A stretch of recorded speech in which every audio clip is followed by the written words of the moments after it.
company, don't blame the manager, blame yourself, because it was a straight upward economy that we could all survive in. The problem is, if you started in that period of time, you haven't been through one of these yet, which we're involved in today. So now today is May 5th. It really started around the 15th of March, where all the home isolation and all those kind of things went into play. So Rita and I started thinking about this on March 1st. So we isolated a little bit early, primarily because of my age. You know, my doctor said at your age, Mike, you have to be a little less or a little more cautious and a little less around people. So we've taken that advice and we've been very cautious. So what I want you to think about is the fact that you have a wonderful opportunity in front of you, because you're looking at and being involved in a learning cycle today if you started after 2012.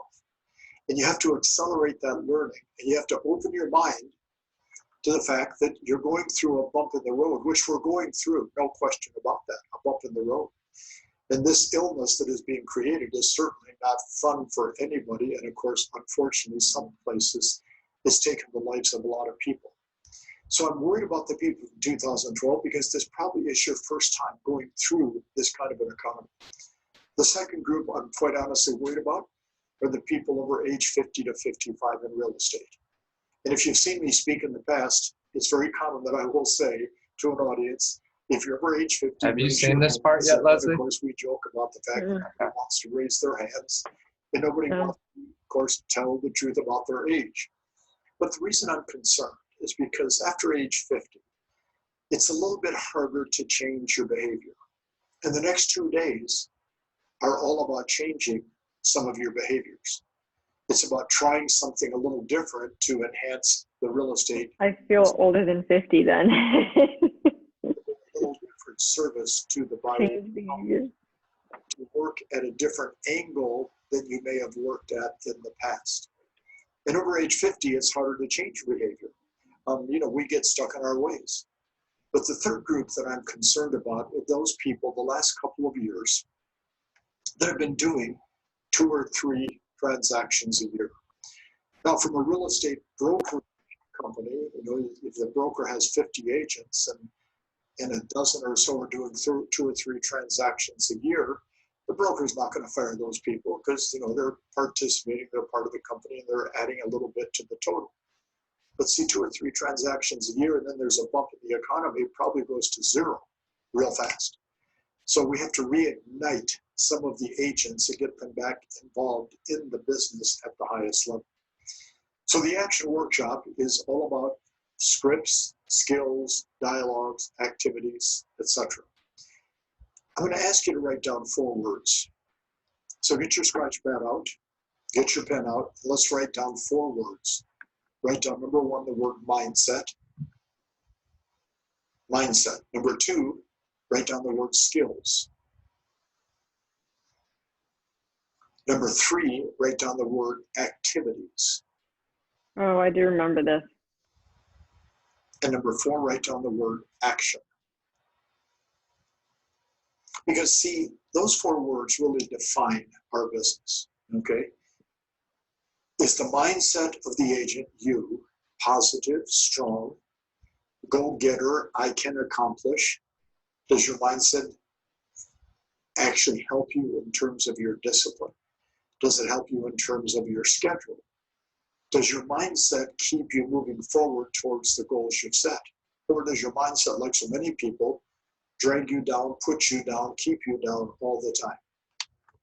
See, today, with this interesting and difficult, challenging time we face, whereas mindset was always a big part of the level of success you attain, today it's a major part of the success you attain. The second word is the word skills. And if you haven't underlined it, I would underline it. And the word skills, all we're referring to is knowing what to say and knowing what to do so you can take action. Because skills are what we think of with every profession that we have to pay for that service. Buyers and sellers are paying for a service from a professional real estate person. And that service is a summation of the skills that you have to do the job at the level that you'd like to do it. So therefore, if your skills are very weak, if you don't know how to talk to a buyer or a seller, if you don't know how to pre-qualify a buyer or a seller, if you don't know how to make a listing presentation, if you can't handle an objection that they give you during a showing of a property, your skills are lacking and you're going to lose transactions. So I've always said, knowing what to say allows you to do what you're supposed to do. So let's write down that sentence, okay? I want you to write down, knowing what to say. Vitally important. Knowing what to say, comma, so you can do, because this is an activity-based business, knowing what to say, comma, so you can do, comma, what you're supposed to do. What you're supposed to do. You probably know most of what I'm going to tell you today and tomorrow. You probably already know it. Now we got to get you to do it. That's the mindset, okay? But you can't do it if you don't have the skills to support it. And of course, the third word was the word activities. There's two kinds of activities in real estate. Those that produce production and revenue, income, and those that don't. And the majority of all real estate people spend most of their time in the quote unquote know those that don't produce revenue. We've got to change that. See, we have to think about the fact that you're going to be working a certain number of hours a day and week as a real estate sales professional. And are the activities you're involved in leading you to a listing taken, a listing sold, or a buyer controlled sale? Because if they're not leading you to that, what have you accomplished? And the answer is pretty close to nothing. And then the fourth word, of course, is the word action. Are you willing to take action 4 to 5 days a week, doing something that allows you to produce? If you've been at some of my events in the past years ago, and I will smile when I say, we're talking about 48 years ago or more, probably closer to 50. As a real estate salesperson, I was very, very lucky that the broker I worked for, Pat McVeigh, we didn't have a choice. We had to take action every day. I mean, if we were sitting in the office, he would very casually with a smile push you to the front door and tell you to go to work, okay? Because he used to say all the time, you can't make money sitting in the office. You got to be on the street talking to people. So that group of us that worked under Pat's tutelage for so long, we were lucky. We learned how to work. We didn't rely on a postcard. We didn't rely on an ad running or just a sign call, and those are all valuable. There was no such thing as a computer or the internet when we started in real estate. It wasn't 1842, so don't think it was that way, but in 1971, 72, there was no computers for us to work with. There was certainly no internet. There was no access. You know, companies like Cole Information Services, a big provider for us all today of telephone numbers, we would get a book this big, and it would have several hundred pages in it. We'd get it every quarter, and it just listed every name, address, and phone number. So that's how we call people, with a rotary phone. So things have changed today, and things are much more positive and much more efficient. But if we don't take action, what have we accomplished? So I have one more little thought here that I want to read to you as we get started. It says, the strongest person is not the one who always wins. Isn't that interesting? The strongest person is not the one who always wins, but the one who never gives up when they lose. The one who never gives up when they lose. Because you're going to go through some ups and downs as you take all these ideas from today and tomorrow and you start to apply them. And those ups and downs can be pretty exciting and sometimes a little hard to take, because you're going to go out and you're going to do some things that you may not be used to doing, and it's going to hurt a little bit, and they kind of push you back a little bit, and the buyers and sellers don't cheerfully sign every contract that you present, and they give you objections that you're caught off guard with. It's called losing. It's part of life. But I think if you listen carefully, take a lot of notes, review everything we are going to say to you today and tomorrow, I think you're going to discover that you can have a much better life during the calendar year 2020. Now, one of the questions that has been submitted is, Mike, will you be doing this action workshop on a regular basis? And I don't have the answer to that because we're scheduling out, because of this pandemic, a whole different type of schedule than we would have had normally. But I would say to you realistically, here we are in May, I'll probably do it again sometime around 1st of September. And I'll probably do it again around the end of the year. So there'll be other opportunities if you think this program makes good sense to you. So I'm going to start by reading something to you. I don't want you to write it down. I'm going to give you a couple points from the action workshop to start. These are not points you have to write down. I want you just to listen. And I might ask you to write down a word or two from each of these points. So let's draw a line across the paper and let's begin.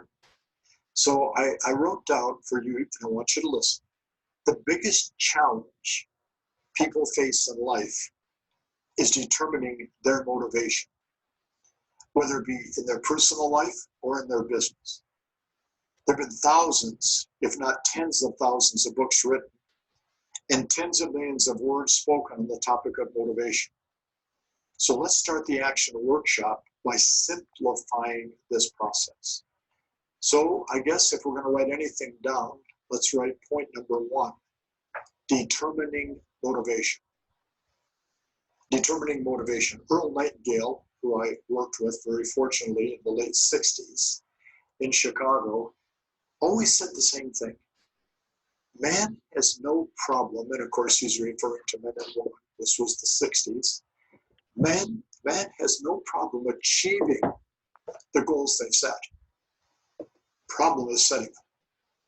And Earl said time and time again that 95% of the American public, because that's the operation that he had working in the United States, 95% of the American population never sets a goal for anything. Well, how many transactions do you want to do in the next 6 months? How much money would you like to earn? Why do you want to do those transactions?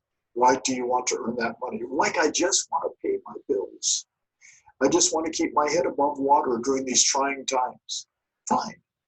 I want to make sure that I have enough money to send my child to college in the fall. Okay? I need to redo the house. My wife's been bugging me. We need to paint the inside of the house, and it's going to cost a couple $1,000s. I need to do a couple extra deals. Fine. What is the purpose behind what you're trying to accomplish? Define it, write it down. Second thought I want you to listen to, don't write down. Motivation is simply motive to an action. In its simplest form, the motive is the goal that you've set for the success you want to achieve, which determines the actions you'll take. Like, I want to do 20 deals in the next 12 months, and I want to do them all through holding open house. 2 words, don't get mad. Good luck. You're putting yourself in a pretty risky environment because open houses are generally held on Sunday. The slowest day of the week for listing and selling homes happens to be Sunday. Now we take an activity that is determined to be something that you attract buyers versus sellers, and therefore you're in an activity that takes more time because buyers takes 10 times more time than working with the seller. You're doing it on a day that's slow, in an activity that's slow, and you want 20 deals, which is pretty strong productivity. I wonder if maybe either the motive or the action isn't working properly and isn't correct. So motivation, motive to action. The motive is the goal. The action is the steps you're going to take to get there. Third thought I want you to write down. Third thought I want you to listen to and not write down. If there is no motive, there generally is no action. I would guess there's probably some agents in your office that sit there all day on social media, Facebook, or whatever. They run to Starbucks twice a day to get a cup of coffee or a cold drink. They come back and they're all excited about being on Facebook and who's doing what. And no. Where's the action that leads to productivity with that type of thought process? So watch. If there is no motive, there's generally no action, which creates low productivity in our business. You ever notice that the people that are most productive in your office are rarely in the office? They're on the street. They're talking to buyers and sellers, making presentations. See, there's action being taken. And then one more thought I want you to listen to carefully. To assist you in determining the motivation, we have to look at the word success. The most over word used next to motivation in the English language for the last 50 years. Earl Nightingale, my mentor, said, success is the progressive realization of a worthwhile goal or objective. Success is the progressive realization of a worthwhile goal or objective. I remember in my youth, in my naive sense, because I didn't have any experience, asking Earl Nightingale, I said, well, if success is the progressive realization of a worthwhile goal or objective, if a drug dealer has a goal to sell X amount of drugs and he sells it, isn't he a success? Earl said, look at the words worthwhile goal. That's the difference, okay? And then I wrote down the following, and then I'm going to ask you to write a couple thoughts down. I wrote down, or in essence, no goal, no objective, no motivation, therefore no success. And is that why you're in real estate? To have no success? I don't think so. No goal, no objective, no motivation, therefore no success. So now let's write down the word motivation. M-O-T-I-V-A-T-I-O-N, motivation, okay? And then I want you to write down, comma, no goal, comma, no objective, not working for anything, comma, no motivation, comma, because no goal, no objective, no motivation, comma, no success. Interesting, isn't it? And the people that have been involved with the Mike Ferry organization for a long time, and there's thousands and tens of thousands, hundreds of thousands out there in the marketplace, the one thing they all do is they set a production goal, they set an income goal, they state the activities required to make it happen, which is a business plan. They set out the results that are going to come about in terms of the money. They show the rewards for the work they do, whether it be paying off their house or going on a vacation with their family. They're involved in real estate in a real high level. So I want you now to look at something that's very, excuse me for hiccuping a couple times, something very important. There are 7 basic phases of this business that we have to master. And we're going to touch upon some a little bit and a lot of them in big depth during our 2 days together. So there's 7 phases that if we master, the confidence goes up, the activities take place, and the actions are exciting because they're leading us to the productivity we want. So let's write the 7 phases. Number 1, find people each day who want to buy or sell. Find people each day who want to buy or sell. So that's not complicated. I mean, if you walk out the door of your home or your office and you turn left or right or walk straight, you're going to run into people. And creating a conversation with them about the real estate business, which everybody likes to talk about real estate, for goodness sakes, you know that. So engaging people in a conversation about the real estate industry is almost always of interest to other people. So I want you to listen. Number 1, find people each day who want to buy or sell. You have to do this daily because you can't have too many prospects. So finding people, the P word, prospecting. Oh, I hate the P word, prospecting. Gosh, Mike, can you talk about something besides prospecting? Prospecting is what builds a business, period. Prospecting. But I don't like to prospect. Okay, I've heard all those things for 45 years. I've heard all the stories, all the excuses, all the drama, all the emotion, all the nonsense, all the lack of common sense as to why you can't talk to people. But the truth is, if you can't talk to people, you're probably not going to do business, and you might as well get a job in a library where you don't have to talk to people. Get a job in a cemetery, okay? I mean, those people are already expired. Unexpired listing, expired people. So prospect, find people each day. Number 2, I want you to write down, follow up aggressively. Follow up aggressively. And we're going to spend quite a bit of time on lead follow-up in our 2-day action workshop. So I want you to listen, okay? You can't be too strong in your lead follow-up. I many times in doing a seminar with an organization, I'll point to a broker, a leader, a manager, and I'll ask them a question. And this usually gets a fun response from that leader and the audience. I'll say, on a normal month, how many times do you get a phone call from the public who's really angry and upset because your agents are just a little too strong in their lead follow-up? And they will often say, I've never had one, or I'm hoping to get one. Folks, if you go to the work to get a lead through prospecting, for goodness sakes, follow up, because the job is to get an appointment, and we'll talk about how to do that a little bit later. Number 3, please write down, pre-qualify in depth. Pre-qualify in depth.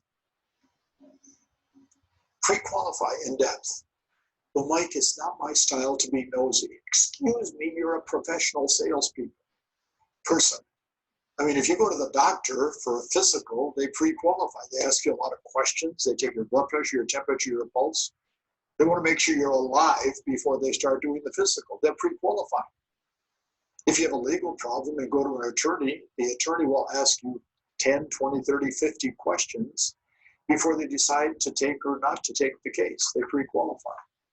The pilot gets on the plane, has a pre-flight checklist. It goes through the entire checklist to make sure the plane can fly safely, to protect himself and the passengers on the plane.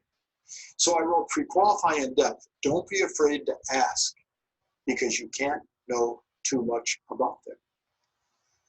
The more I know about the buyer and seller, the more I understand what they're trying to accomplish, their motivation.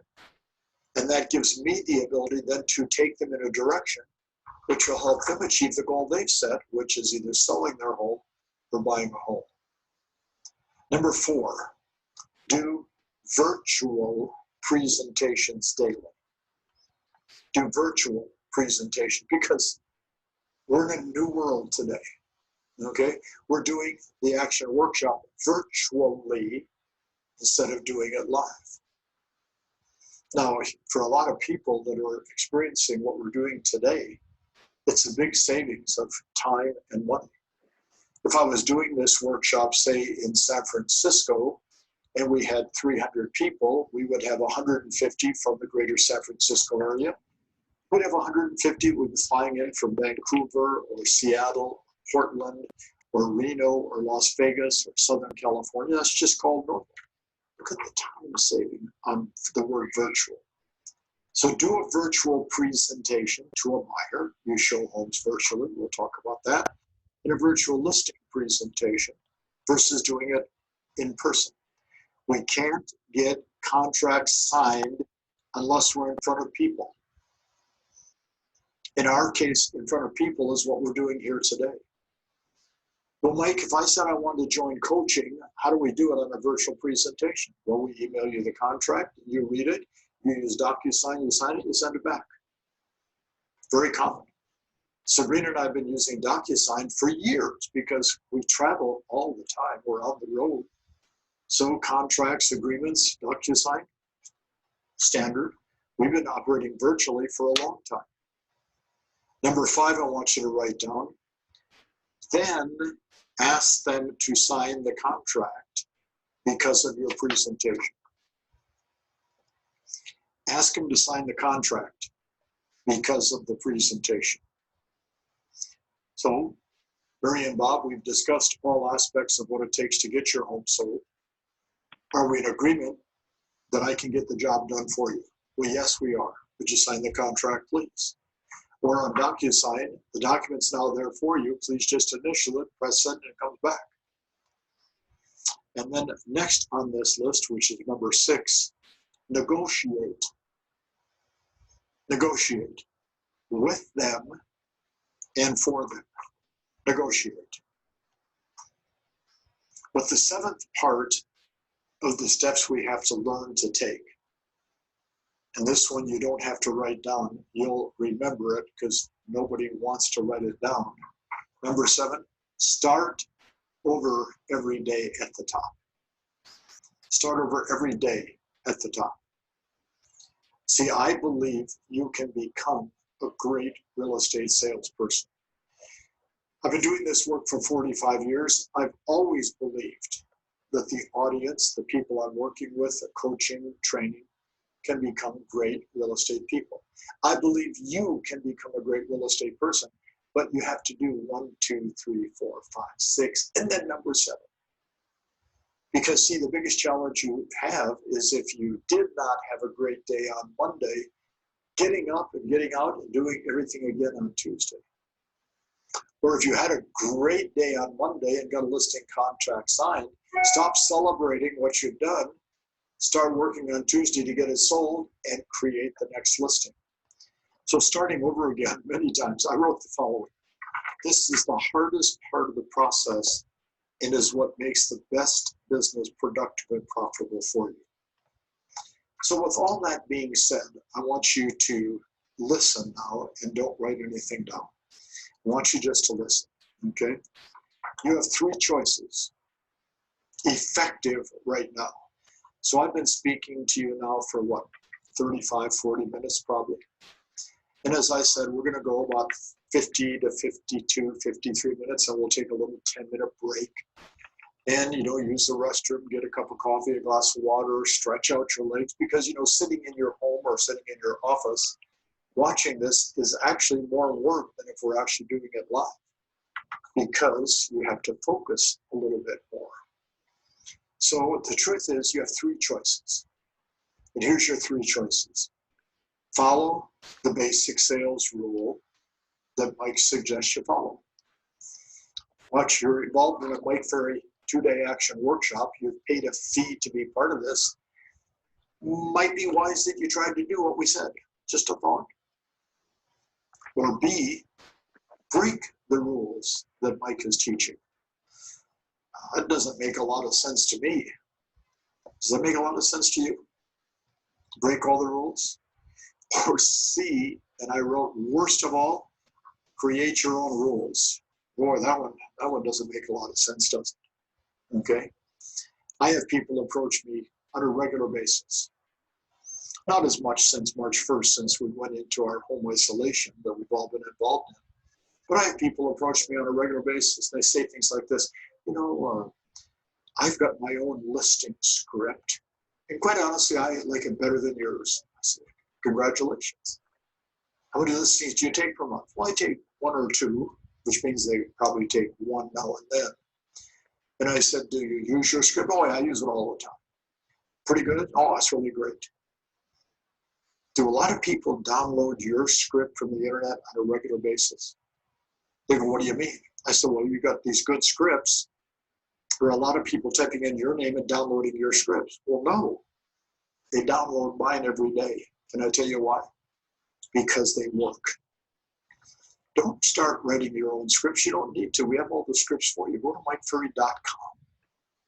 Press the scripts button. Start printing the page after page. I mean, we have the scripts for all your prospecting. We have the scripts for your pre-qualifying buyers and sellers. We have the scripts for showing property, the scripts for listing presentation, handling objections. It's all there. Okay? Follow the rules, break the rules, create your own. Think about that for just a minute. So a couple of quick thoughts. You don't have to write these down. Feel free during the course of our 2 days to ask me questions, and you ask me questions by writing down right now, which I'm going to ask you to do, my email address. So my email is mike.ferry. Pretty simple so far. mike.ferry@mikeferry.com. So today, Tuesday, tomorrow, Wednesday, or Thursday or Friday, when you're reviewing your notes, if some questions pop up, first of all, if I can't answer, if I don't know the answer, I will type back, I don't know the answer. But in most cases, there's not too many questions I haven't heard in the 45 years we've been working together. So ask a lot of questions. So I want you to just think about this little, what I call note to yourself. We have to understand that the sales we make or miss do not depend on market conditions. Our sales depend upon our mindset, the skills, activities, and actions we take. Because, see, with this pandemic going on, and it's going to last a while, we're going to blame everything but our lack of initiative. We're going to blame everybody but the person in the mirror. And that's called normal. However, does that really work for you? Is that really the answer? So there are 3 words I will ask you to write down, because these 3 words are part of the foundation of what everything that Mike Ferry teaches. So write down the word attitude, A-T-T-I-T-U-D-E. Earl Nightingale says it's the magic word. It's the difference between succeeding and failing at a real high level. Our attitude, okay?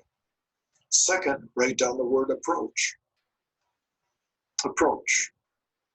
And that is everything from, for the ladies, is your makeup on and your hair combed? To the guys, is your hair combed? Have you shaved? Do you have your tie on? Are you dressed professionally? Do you have a nice firm handshake? Are you smiling and nodding when you're talking to people? Do you have a script to use? I was wondering, when do you plan on moving? As an approach versus, hey, do you want to sell your house?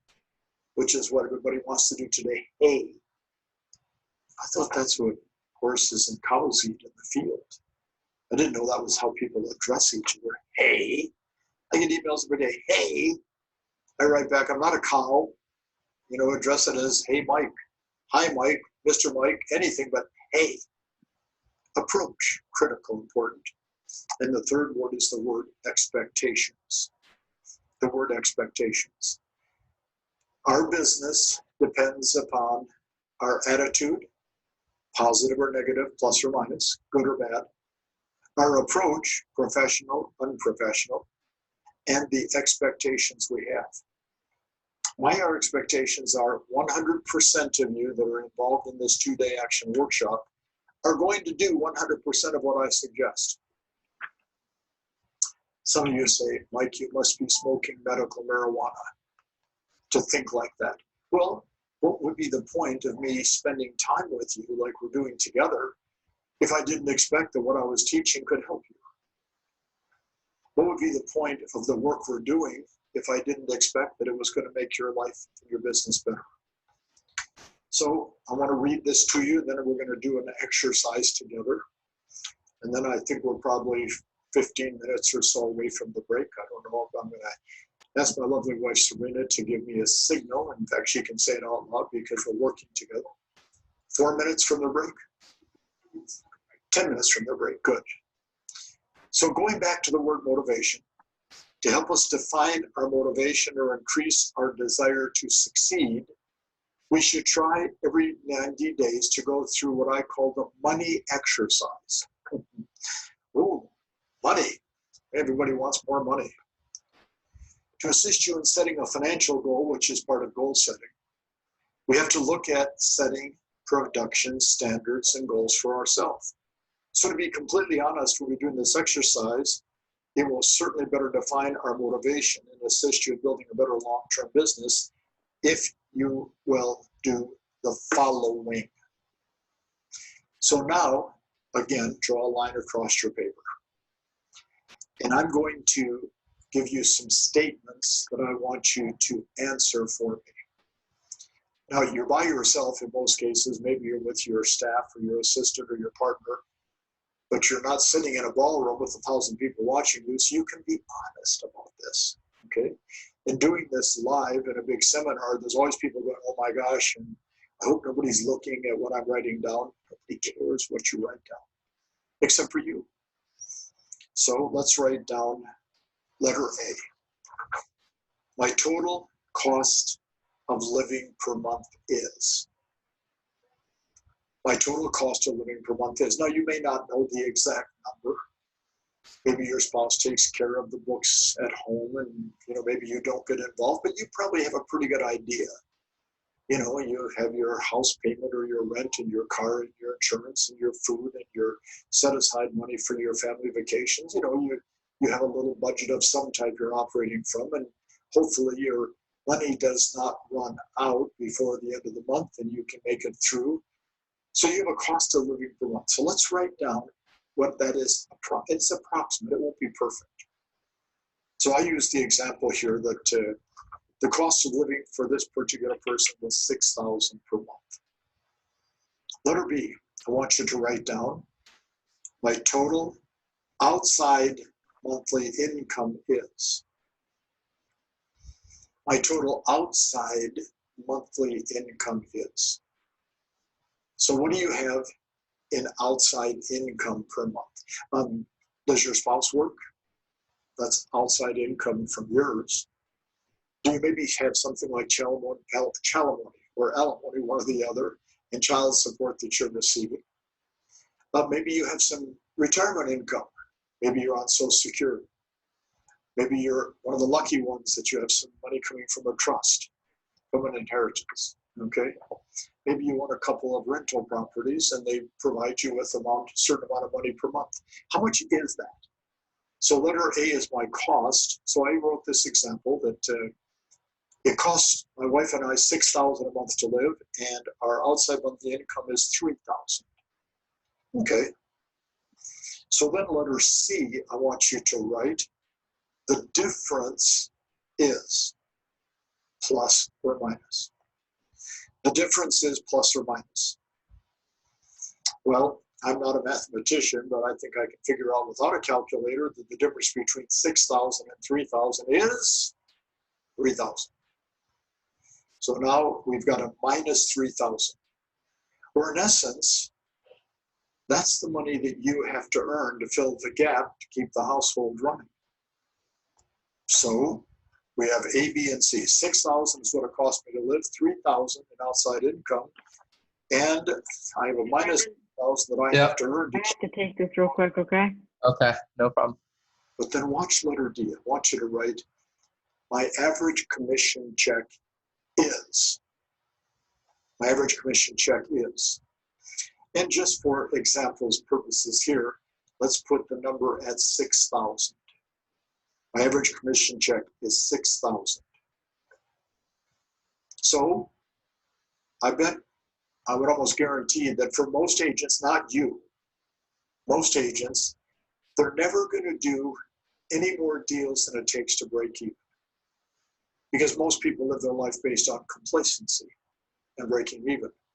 So letter E, I need blank number of deals per month to break even. I need blank. I need to produce blank number of deals per month to break even. In this case, it's 1/2.